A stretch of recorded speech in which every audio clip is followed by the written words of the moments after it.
abanyeshuri bagiye gutangira kujya bajyanwa ikuzimu, kuko mu nama yabereye ikuzimu Satani yasabye abadayimoni ko bagomba kongera umubare w'abantu b'urubyiruko bakiri batoya bagomba kujya bayitabira. Tubibutse ko nubwo mutabyemera ariko ikuzimu habera amanama buri gihe kandi mu masaha ya saa 8 na saa 9 z'ijoro, kandi ayo manama yitabirirwa n'abantu bahagarariye abandi hano mu isi. Haba hari ibyiciro bitandukanye by'abarozi, abajura, abicanyi, abasambanyi, haba hari ibyiciro bitandukanye, abayobozi b'amadini. Aba bose bitabira inama imeze nka management meeting, bagahabwa amabwiriza akomeye bagomba kuzana mu isi. Niyo mpamvu abakristo tubabwira ngo muri aya masaha ya saa 7 saa 8 mujye mukunda guseka, kuko kimwe mu bintu bituma ayo manama adashobora kugenda neza harimo imbaraga z'amasengesho y'abera. Niba uri umukristo rero mu masaha ya saa 8 z'ijoro ujye ukunda guseka. Satani rero yasabye inzego zimuhagarariye ko bongera umubare w'abantu bakiri batoya bagomba kwitabira ayo manama. Zimwe mu nzira rero abadayimoni bagomba kunyuramo kugira ngo babone urubyiruko harimo n'inzira z'amashuri. Niyo mpamvu ndagira ngo mbwire ngo niba ufite abana bari ku ishuri muri boarding, aba bana ujye ubasengera kandi ubigishe gusoma ijambo ry'Imana, ahantu barara muri dorotwari unababwire mbere yuko baryama bajye basenga, kuko shitani agiye gukoresha uburyo bukomeye kugira ngo yongere umubare w'aba bana bajyayo. Azakoresha ibihe bintu rero ngiye kubibabwira kugira ngo ibi bintu mubyitondere. Icyambere, azakoresha iturufu yitwa ubuswa, aho umwana aba umuswa akagenda abura amanota. Noneho bamwe mu bana bahagarariye ibikorwa bya shitani mu mashuri bo bakagenda bagaragaza ubwenge, ndetse bikazarangira bagiriye inama ba bandi babaswa, akamubwira ati nyamara hari ahantu twajyana noneho, cyangwa hari ibintu wakora gutya na gutya ukaba ushobora kugira ubwenge. Kubera rero uburyo umwana ababazwa no gutsindwa, burya nta mwana, nubwo hari ababyeyi tujya twakira amabiroti y'abana tukabakubita tukababuza uburyo, ariko burya umwana aba afite umubabaro. Iyo umwana abuze amanota burya babara kurenza weho mubyeyi. Kubera rero uburyo umwana wese aba ashaka amanota, ngira ngo mwagiye mwumva ubuhamya kera, uretse ko leta yaciye akarengane n'ihohoterwa, ariko uburyo abana bajyaga basambana kugira ngo abaprofeseri bagasambazanya abana, mujya mwumva ubuhamya bw'abantu babutanga kugira ngo mwarimu amuhe amanota. Urumva ashoboye kuyabona icyo cyaha ntiyagikora. Hari abana benshi rero bazatwarwa ikuzimu bagiye gushakayo ubwenge kugira ngo bashobore gutsinda. Icyo ni kimwe. Icya kabiri ni ugushaka ubutunzi. Mu by'ukuri bindi bintu bizatuma abana bajyanwa ikuzimu ni ugushaka amafaranga, kuko Satani yamajiye kugaba umwuka uremereye w'ubushumeri mu bihugu byacu, ku buryo uyu munsi umusore ashobora kugira imyaka 25 atarabona akazi yaranize, ku buryo kubera ibintu umuntu akenera kugira ngo abeho, ubu buzima ni amafaranga, kubona umwambaro, amavuta yo kwisiga, kwideplasa, komunikasiyo, kurya, kuryama, ibi bintu byose birasaba amafaranga. Bigasubira inyuma rero bikarangira amafaranga gusa. Bisobanuye ko rero uyu muhungu cyangwa uyu musore aho wamurangira hose yabona amafaranga, aho hantu yajyayo. Ibi rero mubimenye kandi musenge. I Burundi Satani agambiriye guteza imyigaragambyo mu gihugu cy'u Burundi. Nongere bisubiremo, Barundi bashinga ntahe, Satani agambiriye guteza imyigaragambyo iremereye mu gihugu cy'u Burundi.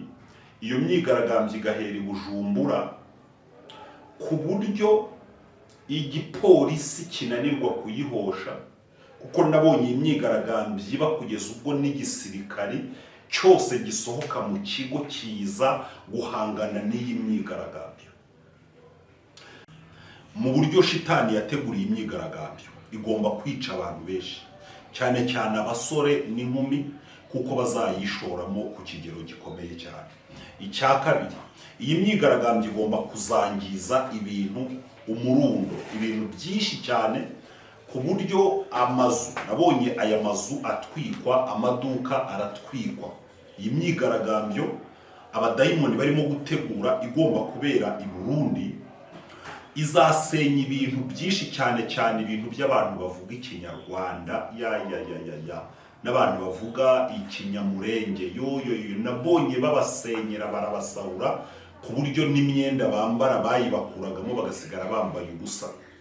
Barundi musenge, kuko uyu ni umugambi uremereye wa Satani. Iyi myigaragambyo Satani arimo gutegura i Burundi ni imyigaragambyo niramuka ibaye Imana idakomye imbere, kuko nemera cyane ko kubwo gusenga kw'Abarundi iyi migambi ya Satani hari igihe itoshika mugabo, kuko hari imigambi myinshi yagiye iburizwamo, ariko iramutse murangaye Barundi iyi migambi ya shitani igashyika, iyi myigaragambyo ikaba, ndababwiza ukuri, iyi myigaragambyo yazasiga ishyaka rya CNDD FDD bitembagaye ku butegetsi. Iyi myigaragambyo yazasiga abasore b'imbonerakure hapfuye umubare munini. Iyi myigaragambyo yazasiga abantu bamwe mu ntwaro y'u Burundi bashyizwe muri gereza bagafungwa. Ibintu bizoshika i Burundi mugabo, turafatikanya gusenga, dutokeshe, duhagarike imigambi ya shitani, kuko ni igitero kinini cy'abadayimoni gishaka kunywa amaraso y'Abarundi. Ubwo mvuye i Burundi ngiye muri Uganda, nabonye Satani ateza umukwabo i Bugande. Ndagira ngo mbwire Abanyarwanda babi Bugande bitegure, kuko mu gihe kiri imbere Ubugande bushobora kuzasezerera Abanyarwanda. Abaguze y'amasambu bakayasigayo, abacururizayo ibintu bakabisiga. Mbese reka mbabwire ibintu bibiri Banyarwanda mukora muri Bugande. Icya mbere, niba ubi Bugande udafite ibyangombwa byo kuhaba, ihutire mu nzego z'ubuyobozi ushaka ibyangombwa byo gukubesha mu gihugu cya Uganda, kuko abantu bose babi Bugande badafite ibyangombwa byo kuhatura. Igihugu cya Bugande nabonye kimeze nk'isoko abantu bari baremye. Ngiye kubona mbona abapolisi benshi baraje bagose isoko, noneho basaba abantu ibyangombwa. Umuntu wese babonye adafite ibyangombwa bakamwirukana, agasohoka mu isoko, n'uri gucururizamo akavamo nta kintu agize gute atwaye. Ngira inama Abanyarwanda n'Abarundi n'Abakongomani, umuntu wese utuye i Bugande akaba hakorera atari umuganda, ukaba udafite ubwenegihugu, ihutire mu buyobozi gushaka ibyangombwa byo gutuma utura i Buganda. Mushaka ubwenegihugu, mushaka amarangamuntu, mushaka ibyangombwa by'uko mwemerewe gutura i Bugande. Naho umunsi umwe, haba mu gitondo cyangwa ku manywa, mushobora kuzahura n'uruva gusenya, mukabura ibintu mwaruhiye igihe kinini, mugata amazu, mugasiga imodoka, mugasiga imirima yeze, mugahambira amabinga, mukitanga. Ibi nongere mbibasubiriyemo bantu mutuye i Buganda mudafite ibyangombwa, ni mwihutire gushaka ibyangombwa, kuko harimo gutegurwa umukwabo. Birashoboka ko n'Abaganda abategetsi batarabimenya, ariko Imana imenya ibizabaho bitarabaho. Cyane cyane abantu musenga muri Bugande, musenge kandi mubeho mufite n'ibyangombwa byo kuba mu gihugu cya Uganda. Imana ibaha umugisha. Abantu mutuye muri Kongo, Bakongomani, nabonye abadayimoni b'ababeshi. Satani yongera izindi ngabo rwose muri Kongo kugira ngo zibaze Abakongomani. Ariko nubwo bimeze gutyo, Imana yarambwiye ngo mabwire ngo ubutabazi bw'Imana burabegereye, kandi intambara yo muri Kongo iri kugenda yerekera ku musozo. Nongere mbibabwire, intambara yo muri Kongo iri kugenda yerekera ku musozo. Nabonye umuntu arimo gufura akoresha isabuni iri kuyonga, Imana irambwira ngo intambara yo muri Kongo iri kugenda ishira nk'isabuni, kandi iyi ntambara iri muri Kongo umunsi izaba irangiye, nta yindi ntambara izongera kuba muri Kongo iyo ari yo yose. Twebwe abariho tuzarinda dusaza, nta yindi ntambara yongeye kuba mu gihugu cya Kongo. Reka tugende tugere i Burayi. Abantu mutuye muri Leta Zunze Ubumwe za Amerika, abantu mutuye muri Canada, abantu mutuye i Burayi, nimube maso kandi musenge. Abantu mwasabye ibyangombwa, nimusenge, kuko nabonye abadayimoni bafata ibyangombwa, amadosiye yanyu bayata muri puberi, barangije bamenamo n'undi mwanda hejuru yayo. Imana irambwira ngo Satani ntabwo azemera ko mubona ibyangombwa, ariko musenge.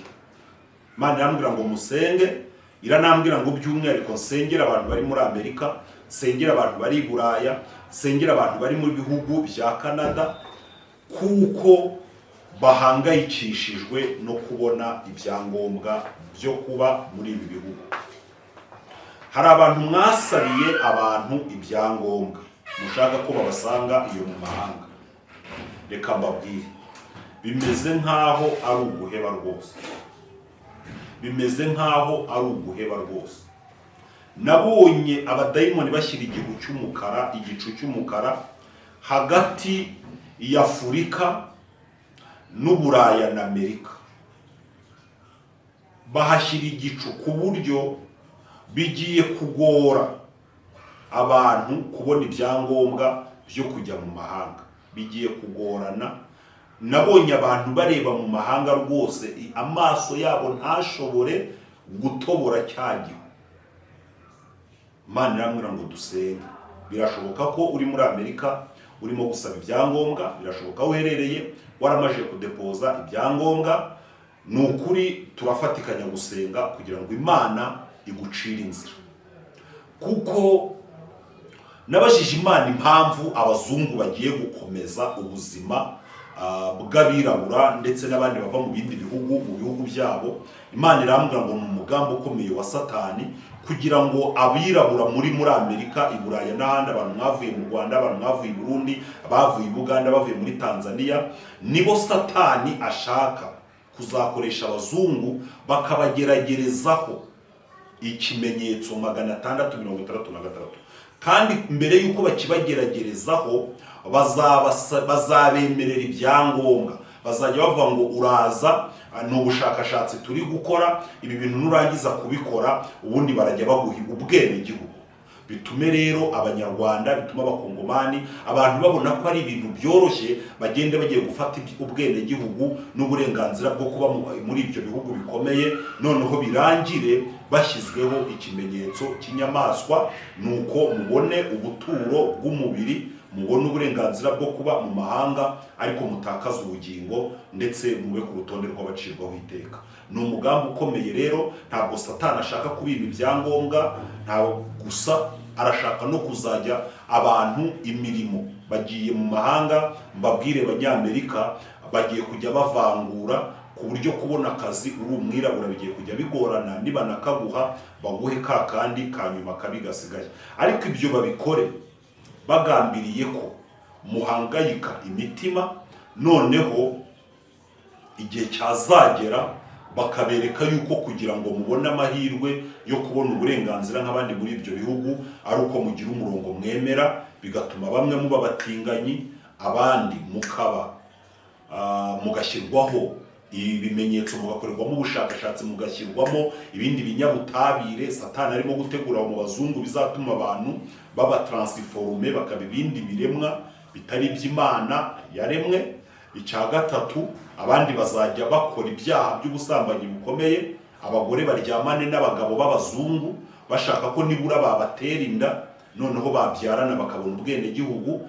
Abagabo baryamane n'abazungu kugira ngo nibura babyarane nabo, noneho bagire gute, babone ubwenegihugu, abandi baba batinganyi, kuko nubwo bimeze gutyo nk'abazemera kuba batinganyi bazoroherezwa mu bintu byose binyuze mu mashyirahamwe n'imiryango ivugira abatinganyi iri muri ibyo bihugu bikomeye.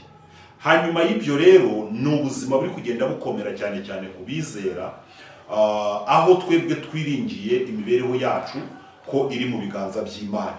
Imana rero yarambwiye ngo nubwo bimeze gutyo, birashoboka ko wasabiye abana bawe ibyangombwa, birashoboka ko wadepoje, hanyuma ya zeru Imana irakora.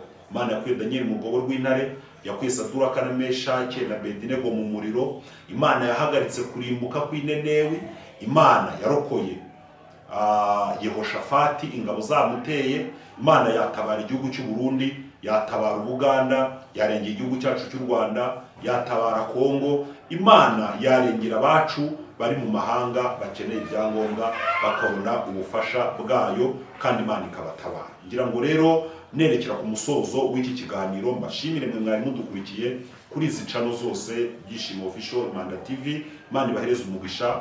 Kuri kamera ni Pastor Sibomana.